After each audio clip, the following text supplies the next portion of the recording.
La semana pasada honramos a los graduandos, tuvimos un gran día celebrando a los graduandos de secundaria, de universidad, de institutos técnicos, institutos bíblicos. Realmente celebramos a todos aquellos que están alcanzando un logro, cerrando un ciclo y comenzando otro. Y comenzamos con el tema de las relaciones y cómo las relaciones determinan tu destino. Y cuando examinamos el material que teníamos sobre la mesa, había un grupo de pastores y estábamos mirando y dijimos, nada de esto se va a poder contemplar en una sola plática, en un solo día. Así que decidimos hacer una miniserie y no le pudimos poner ni título así catchy, porque realmente no iba a ser una serie, iba a ser una celebración para los graduandos. Pero le hemos nombrado lo que yo quisiera saber cuando era joven. Lo que me hubiese gustado saber cuando tenía 20 años. Y esa es la plática. El domingo pasado fue, las relaciones establecen y determinan tu destino. Si no tuvieras la oportunidad de conectar con ellos, te invito a que durante esta semana te conectes a alguna de las plataformas y realmente conectes con eso porque es una plática importante. Si estás en un ambiente laboral, si estás entrando a un ambiente universitario o secundaria o simplemente te relacionas con gente, como esa gente con quien tú te relacionas, tú vas a hacer la suma y el promedio de las 5 personas con quien tú gastas más tiempo de aquí a 10 años. Tú te vas a aparecer en la suma, en promedio, de las 5 personas con quien tú gastas más tiempo. Y eso es algo que realmente nos debe llevar a preguntar, ¿con quién yo estoy gastando la mayor parte de mi tiempo? ¿Y en qué me quiero convertir? ¿Y en qué me voy a convertir si sigo las mismas prácticas? Hoy vamos a hablar de cómo afrontar las críticas. ¿Cómo afrontar las críticas? Cada uno de nosotros somos seres humanos, vivimos con emociones. Dios nos creó alma, cuerpo y espíritu y las emociones forman parte de nosotros. Y la mayoría de nosotros ha sido herido en algún momento por las críticas o las observaciones o el feedback de alguna persona que o intencionalmente o no intencionalmente hizo unas observaciones y declaró unas palabras sobre nuestras vidas que nos hirió. Hoy vamos a ver cómo manejamos la crítica. La crítica es bien importante porque esto es cómo afrontar las críticas con madurez emocional y al estilo de Cristo. Hay muchas formas en que nosotros podemos responder a la crítica. Una es lanzarnos a Facebook y decirle a la humanidad completa qué me hicieron, cómo me maltrataron y qué injusticia cometieron en mi contra. Pero hay otras formas y podemos verlo a través de la vida de varios hombres y mujeres, a través de toda la Biblia, cómo enfrentaron las críticas. Y no estoy hablando de la crítica de alguien que te ama, de alguien que verdaderamente le importa y está señalando tus puntos ciegos, está haciéndote observaciones que te van a ayudar a mejorar. Esas son críticas y observaciones que son sumamente importantes en nuestra vida, no solamente escucharlas, sino recibirlas, procesarlas y hacer cambios. No estoy hablando de ese tipo de crítica de gente que te ama, estoy hablando de críticas de personas que realmente no tienen tu mejor interés en mente necesariamente. Y cuando tú miras la vida de Moisés, Moisés recibió crítica de su propia familia, recibió crítica del pueblo de Israel. Apenas salieron de Egipto, comenzaron a impulsar críticas. Nehemías comenzó la reconstrucción de las murallas de su propia ciudad y apenas comenzó la reconstrucción, recibió críticas de adentro y de fuera. Críticas injustas, críticas injustas. Miras a Pablo y Pablo cuestionaron su integridad, cuestionaron su carácter, cuestionaron su ministerio. Realmente pasó la mayor parte de la vida siendo cuestionado y criticado y sin embargo escribe 3/4 partes del Nuevo Testamento. O sea, tenía un ministerio efectivo, pero pasó la vida siendo criticado. Y por supuesto podemos mirar la vida de Jesús, cómo fue criticado, maltratado y cómo cometieron injusticia a través de su vida y su ministerio. Y vamos a ver cómo Jesús respondió. Cómo Jesús respondió. Cada una de estas personas podría ser pieza central y tener un sermón dedicado a cómo manejaron la crítica. Hoy vamos a hacer un resumen y vamos a aprender de algunos de ellas. Pero antes de comenzar y dejarte saber cómo manejamos la crítica, quiero decirte cómo evitar todas las críticas. ¿Cómo tú puedes vivir una vida sin que nadie te critique? Esta es la fórmula, este es el secreto, presta atención. Si tú quieres evitar las críticas, no digas nada no hagas nada y no seas nada. No digas nada, no hagas nada y no seas nada. De lo contrario, nadie de nosotros quiere vivir una vida así. Todos queremos hacer algo, ser alguien y cumplir un propósito, cumplir sueños, cumplir una misión. Por eso es que es tan importante esta conversación, sobre todo para los graduandos, los nuevos profesionales, pero nos aplica a todo. Si quieres evitar todas las críticas, no digas nada, no hagas nada, no seas nada. Ese es el secreto. Ahora, si vas a hacer algo, si vas a alcanzar algo, si vas a trabajar fuerte en algo, vas a recibir críticas y vas a recibir ataques. Para la mayoría de los que tenemos pulso no nos conformamos con una vida sin hacer nada. Lo que significa es que vas a tener críticos. Lo que significa es que no importa lo que tú decidas hacer y tomes la iniciativa para hacer, va a haber críticos y críticas en tu vida. Algunos cristianos o algunas personas en general piensan que tener un espíritu crítico es un don de Dios. No lo es. Más que nada es una maldición realmente sobre tu vida y los que están a tu alrededor. No lo es. Son esas personas que todo lo que ven lo ven negativo. Salen de un restaurante y lo primero que dicen fue todo lo mal que estuvo. Salen de la iglesia y no importa lo que se hizo ese día, todo lo mal que se hizo. Salen de su trabajo y no pegan un segundo, que ya están al teléfono hablando de todo lo mal que hizo el jefe, lo que hizo el compañero, lo que hizo alguien. Tienen una habilidad para identificar lo que no está bien. Tienen ese, yo le llamo ese espíritu de crítica. Y todos lidiamos con ese tipo de personas. Algunos, lamentablemente, vivimos con ellos. Y usted está diciendo, Señor, revélate, Espíritu Santo, revélate hoy sobre esa persona. Vamos a empezar con Nehemías. Y Nehemías tiene un excelente proyecto, un proyecto social, un proyecto espiritual. O sea, Dios le puso en su corazón, le da una visión de restauración, una visión de reconstrucción, una visión de unificación. Y usted diría, wow, o sea, es social, es espiritual. Tiene todos los elementos buenos y positivos para que sea un buen proyecto. Pero apenas él se lanza en ese proyecto, los primeros capítulos, Nehemías era un judío, viven durante el tiempo del exilio babilónico. Los babilónicos, que eran un imperio poderoso, destruyen las murallas, destruyen a Israel, los llevan cautivos. Nehemías es el copero del rey, y el copero, como copero del rey, tenía una relación cercana con el rey, y básicamente el rey le da la libertad, le permite llevarse a algunos judíos con él, y le da recursos y oportunidades para que vaya y reconstruya, porque vio los méritos del proyecto. Y mientras que la nación estaba esclavizada por una nación pagana, él se lanza a la reconstrucción, y de entrada lo que aprendemos con Nehemías y sobre la crítica y sobre el liderazgo de la crítica, si intentas construir algo, lucharás. Si intentas construir tu matrimonio, va a haber lucha. Si intentas reconstruir la relación con tus hijos, vas a batallar, va a haber lucha. Si intentas construir, muchos de ustedes están aquí hoy porque quieren reconstruir su vida espiritual. Si tú reconstruyes tu vida espiritual, va a haber lucha. Por eso hay gente que me dice, apenas vine a la iglesia y todo me empezó a salir mal. No es que apenas viniste a la iglesia Dios se puso en tu contra. Apenas tú comiences algo bueno, un proyecto significativo, una iniciativa significativa, vas a encontrar críticas y luchas. ¿Están conmigo hasta aquí?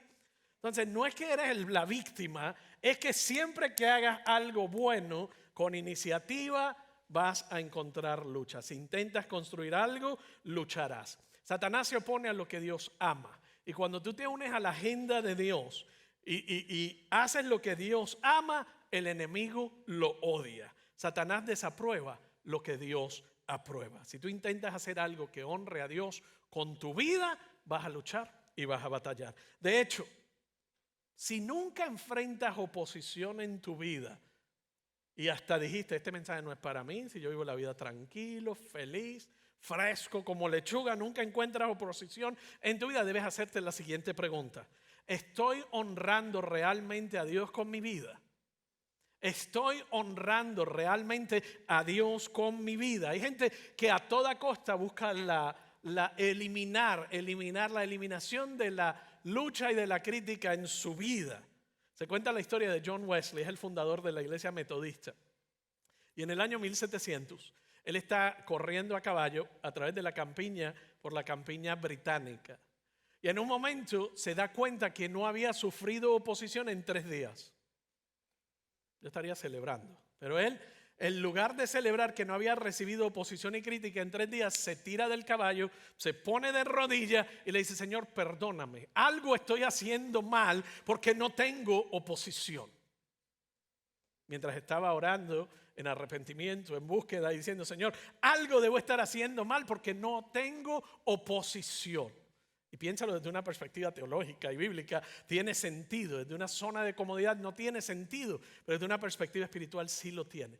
Dice que apenas estaba orando, pasó un tipo que le debe haber caído mal, re mal, el pastor John Wesley, y le lanza con un ladrillo que si no lo evade le hubiese dado en la cabeza.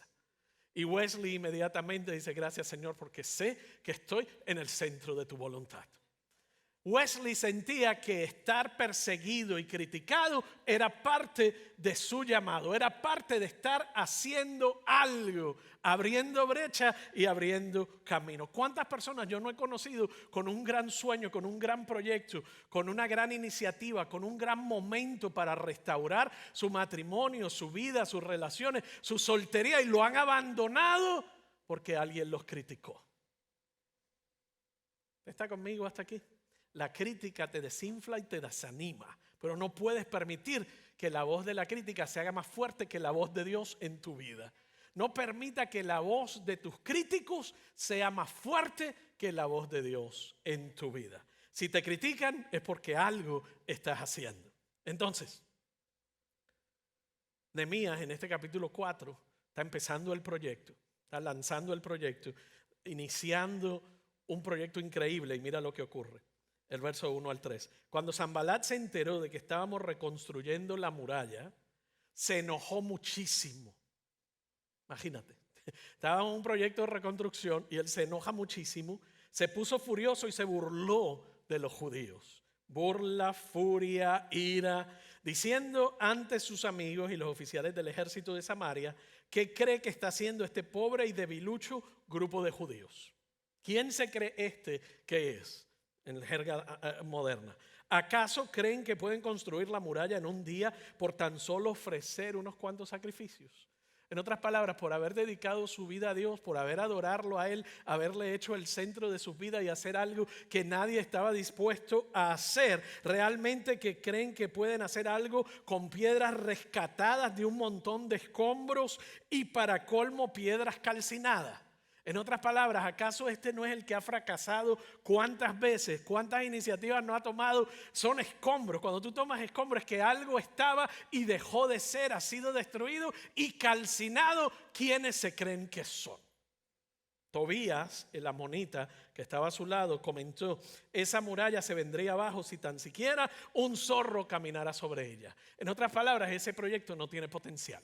En otras palabras, esa iniciativa no vale la pena. Sanbalat y Tobías, dos críticos que si tú los miras desde el capítulo 2 de Nehemías, siguen a Nehemías a través de todas sus iniciativas, de todos sus proyectos y de toda su carrera. Han tratado tanto de socavarle a él y a su obra que es interesante, a medida de la historia, en el capítulo 2 que comienza con solo Sanbalat y Tobías, cuando tú llegas al capítulo 4 ya tienen una coalición. Mira leímos los versos 1 al 3. Mira el verso 7. Sin embargo, cuando Sanbalat, Tobías, los árabes, los amonitas, los asdodeos se enteraron de que la obra progresaba y que se estaban reparando las brechas en la muralla de Jerusalén, se enfurecieron. Usted puede ver cosas tan insólitas. Había progreso y ellos se enfurecen. Ahora, cuando llegas al verso 7, hay toda una cuadrilla, hay todo un grupo unificado en torno a las críticas hacia Nehemías. Tú no puedes dejar que porque más personas se han unido a la crítica, significa que deben tener más peso o más valor. Esa es otra lección sobre la crítica que podemos aprender de Nehemías. Las personas con espíritu crítico se atraen. Como los chismosos atraen chismosos, los críticos atraen críticos. Usted ve a alguien que dice, no, pero es que a mí me lo cuentan, yo no voy preguntando. Claro, usted le da oído y le da lengua, y mientras le dé oído y lengua, claro que van a venir. Así ocurre con los críticos. Los críticos, yo no sé si usted ha escuchado esa frase, los pájaros del mismo plumaje vuelan juntos. No, pero es que todo el mundo me ha dicho. Siempre que alguien me dice todo el mundo, que dígame quién es todo el mundo. Lísteme por nombre y apellido quiénes son todos. Ah, usted y el otro chismoso que se juntó. Eso no es todo el mundo, son ustedes dos. Pero bueno, eso es aparte. Eso no estaba en mis notas, pero bueno. Este es el problema con estas personas. No se preocupe, porque no mantienen la amistad por mucho tiempo. Son tan críticos que se devoran al uno al otro, se consumen el uno al otro. Su naturaleza crítica acaba destruyendo las relaciones en su propio grupo. ¿Por qué? Porque nada les satisface. Nada les satisface. Nada cumple sus normas. Y si no hay drama, si no hay problema, ellos lo provocan. Esto es lo que dice Proverbios. Me encanta lo que dice Proverbios, el capítulo 4, verso 16. Los malvados no duermen si no hacen algo malo. Pierden el sueño si no hacen que alguien caiga. ¿Te puede pensar cosas así? Que hay gente que no descansa porque simplemente necesitan buscar una forma. La cosa es que esta gente trabaja con nosotros, vive en nuestras comunidades, a veces van a las iglesias, son compañeros de nuestros trabajos, en nuestra familia. Son personas hipercríticas, son personas que están escuchando ahora mismo y ni cuenta se dan. Piensan que no son ellos. Si usted piensa que este no es usted, evalúe por un momento. Algunos de ustedes saben de qué estoy hablando, pero no miren a nadie alrededor. Mírenme acá. ¿Sabes que la oración más segura que cualquiera que nosotros puede hacer ahora mismo es: Señor, muéstrame si tengo un espíritu de crítica? Muéstrame si me he convertido ya no en una persona que sueña, que ejecuta y que desarrolla, sino que simplemente encuentra lo negativo, lo pesado y lo destructivo en todo. Ese no es un don. Si eso es lo único que tú ves en tu matrimonio, lo único que ves en tu comunidad, lo único que tú ves en tu relación con tus hijos, si lo único que miramos, has perdido una gran parte de la esencia de la vida y de la forma en cómo Dios nos creó, con la habilidad de crear, de alcanzar, de soñar y de diseñar. Zig Ziglar dice: no te distraigas con las críticas. Recuerda que el único sabor del éxito que tienen algunas personas es cuando te dan un mordisco. Ya te la dejo ahí para que se asiente. Entonces, ¿cómo afrontar las críticas? Pues las críticas duelen. Yo no sé si a usted le han criticado fuerte, pero cuando alguien te critica de forma pesada y profunda, te lastima y duele y crea una herida que muchas veces tarda años en sanar. ¿Cómo afrontar las críticas y los reproches? El escritor de Hebreos nos da una excelente recomendación y te dice lo siguiente: sigue el ejemplo de Jesús. Sigue el ejemplo de Jesús, porque te ayudará a no cansarte, a no desfallecer y a no fracasar. Hebreos 12:3 dice: así pues, consideren aquel, en otras palabras, observen, aprendan de aquel que perseveró frente a tanta oposición. ¿Qué es oposición? Es crítica, es lucha de parte de los pecadores para que no se cansen ni pierdan el ánimo. No te puedes cansar ni perder el ánimo. Jesús nos demuestra cómo afrontar las críticas de un modo espiritualmente maduro. Cómo enfrentar las críticas de un modo espiritualmente maduro y emocionalmente saludable. Lo primero que nos dice es: Jesús oró ante las críticas. Lo primero que él hace es: Jesús oró ante las críticas. No dice se lanzó a Facebook y ahí se descargó en convencerlo y hablarle a la humanidad completa de la injusticia que se ha cometido en su contra. No, no lo publicó en ninguna red social, no lo publicó en ningún periódico, sino que oró. Lo ves una y otra vez en la vida de Jesús. De hecho, cuando tú lees una oración increíble que hay en el libro de San Juan, capítulo 17, es una oración que él hace por sus apóstoles, pero es una oración que hace por ti y por mí. Y habla de la unidad de él con el Padre, de haber existido desde antes de la fundación del mundo, y habla acerca de la bendición de Dios sobre la vida. ¿Cómo es que esa oración, sabes, es una reacción al capítulo 16? El capítulo 16 es una lista acérrima de críticas a él y a su ministerio y a su vida. ¿Cómo responde él a la crítica? En oración al Padre. La oposición y las críticas, otra de las oraciones más importantes de Jesús, está en Mateo 26. ¿Cómo responde él a la crítica, a la amenaza, a la oposición? Se va al huerto de Getsemaní y allí hace una oración y eleva una oración al Padre. Lo primero que hace ante su dolor, dice que su dolor era tan profundo que sudaba gotas como de sangre, implicando que le dijo a sus amigos, por favor, estén conmigo. Le dijo a sus discípulos más cercanos, estén conmigo porque ya no aguanto más. En otras palabras, llevó a su Padre en oración su dolor, su crítica y lo más pesado. La oración fue la primera respuesta también de Nehemías. En el capítulo 4 que hemos estado leyendo hoy, el verso 4, mira lo que dice. Entonces oré. Después que Sanbalat y Tobías y todo el séquito descargan sobre él, mira lo que dice. Entonces oré. Escúchanos, Dios nuestro, porque se burlan de nosotros.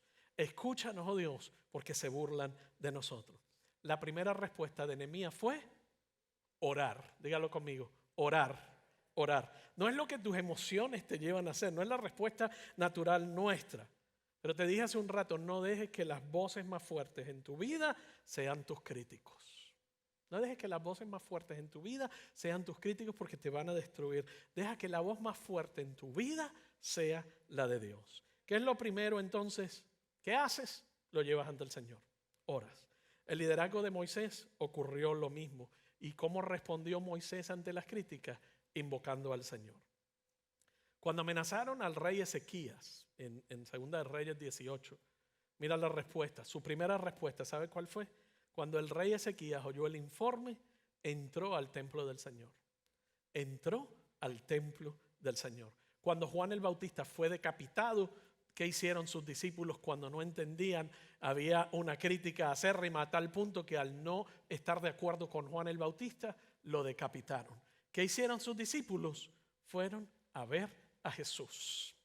Fueron a ver a Jesús. En otras palabras, entraron en un diálogo con Cristo. Entraron en oración. Max Lucado dijo lo siguiente: cuando los tiempos se pongan difíciles, acuérdate de Jesús.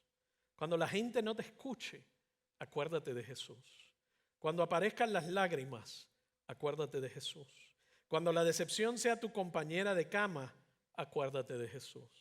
Cuando el miedo monte su tienda en tu patio delantero, cuando la muerte te aceche, cuando la ira cante y cuando la vergüenza te pese, acuérdate de Jesús.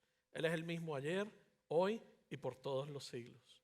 Independientemente de la temporada que estoy viviendo, tengo que acordarme de Jesús.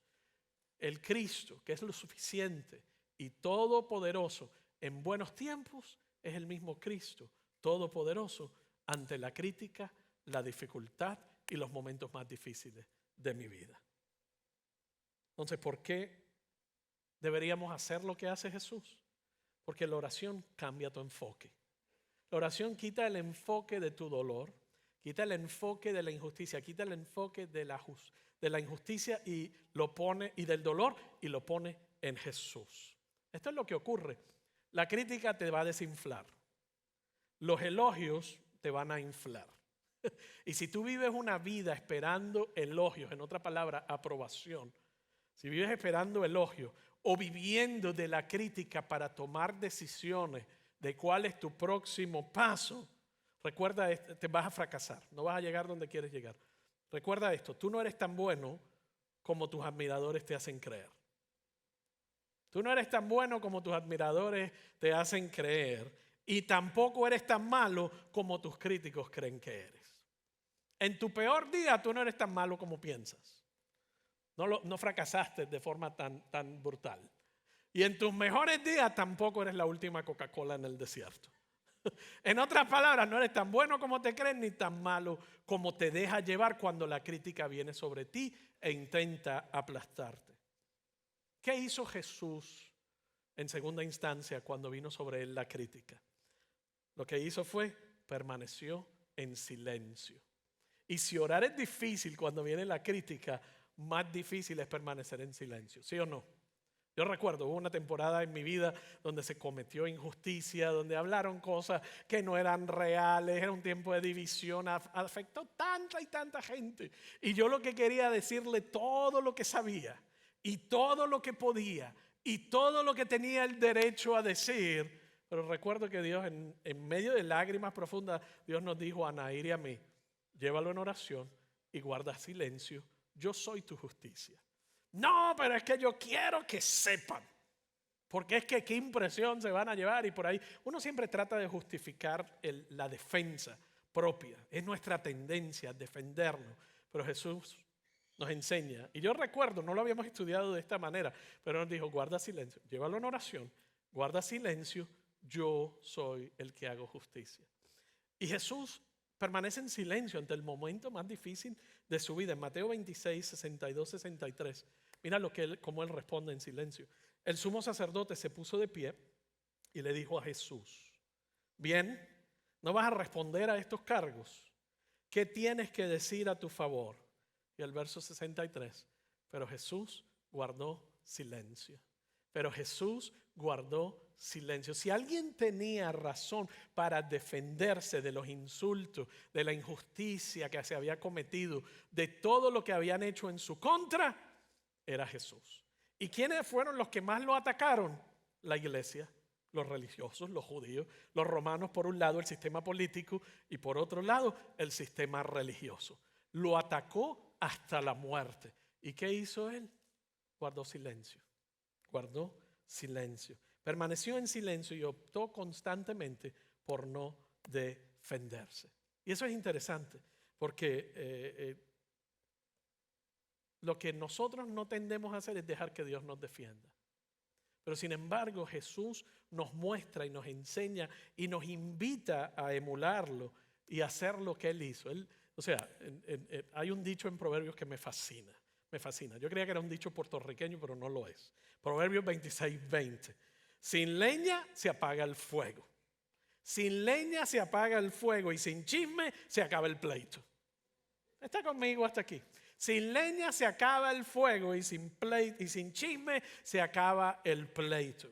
Usted quiere que nadie le cuente chisme, ciérrelo y dele punto final. Si usted quiere cortar a un chismoso, dígale, vamos a orar por esa persona.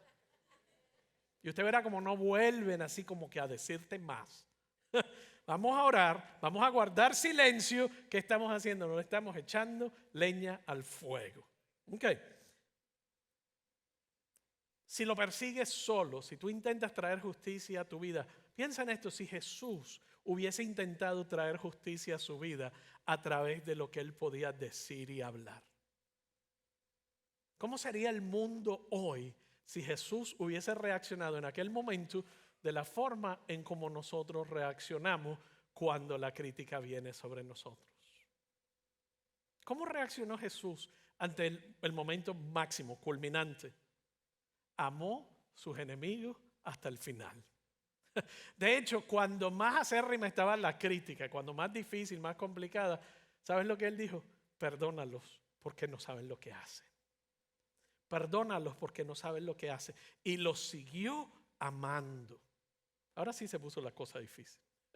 No solo tengo que sanar, no solo tengo que orar, no solo tengo que guardar silencio, ahora tengo que amar a los que me criticaron, a los que me odian, a los que cometieron injusticia en mi contra. ¿Está conmigo hasta aquí? Pero no para ser el mártir, sino para que la crítica no te haga esclavo no seas esclavo en tu futuro de la crítica. Para yo no ser esclavo de la crítica y dejar de perseguir a los que me critican para traer claridad y justicia, eso es como buscar un ave después que la pluma ha caído en tu césped. No tiene sentido, ni propósito, ni va a tener resultado, pero en gran medida nos afianzamos porque pensamos, tengo que hacer justicia. Jesús dice, yo soy tu justicia, yo ocupé tu lugar. Y porque yo ocupé tu lugar y te amé y te perdoné en todo momento, tú puedes perdonar y puedes amar. Por ende, el mundo es totalmente diferente por la forma en que Él amó. Jesús oró ante la crítica, guardó silencio ante la crítica. No igualó su energía con sus críticos, sino que oró. Oró, oró y oró. David Brinkley dijo, un hombre de éxito es aquel que puede poner unos cimientos firmes con los ladrillos que le han tirado. Un hombre inteligente y una mujer inteligente es aquel que aprende de sus críticos. Cuando te tiran ladrillos, construye. Cuando te tiran ladrillos, utilízalo y aprende de tus críticos y vas a ser mejor que ellos. Hay quien nunca aprende de sus críticos y simplemente lo internaliza. Aprende de tus críticos porque alguna observación y algo tú puedes crecer y aprender. Siempre puedes aprender de tus críticos. Construye, usa los ladrillos que te han tirado para construir. Y más que nada, sé como Jesús y ama a tus críticos. Esa es la lección de hoy. ¿Cuántos se alegran haber venido hoy? ¿Verdad? Va a traer libertad, trae propósito. ¿Y sabes qué? Te acerca más al plan de Dios para tu vida. La crítica te amarra, Dios te liberta. La crítica te destruye, Dios te sana y permite que crezcas y construyas con los ladrillos que te han tirado. Te invito a ponerte de pie. Señor, te pido por cada persona que está aquí hoy al alcance de mi voz, cada persona que se conecta con nosotros a través de internet. Tú eres un Dios fiel, eres un Dios que sana nuestros corazones, eres un Dios que trae salvación, eres un Dios que liberta, eres un Dios que trae sanidad en todas las áreas de nuestra vida. Te pido hoy que mientras recuerdo el momento en la alabanza y adoración que pusimos nuestras manos en nuestro corazón, tú toques nuestros corazones hoy. Tú traigas libertad, nos des la fortaleza para amar, para perdonar, la sabiduría para tomar mejores decisiones y la sanidad para poder crecer en ti y el plan perfecto que tú tienes para nuestras vidas. Tu plan sigue siendo perfecto, aun cuando yo no lo pueda comprender, aun cuando haya habido injusticia, desvíos y oportunidades para errar. Ponemos nuestra vida y nuestro futuro en tus manos. En el nombre de Jesús. Amén y amén. Que Dios les bendiga.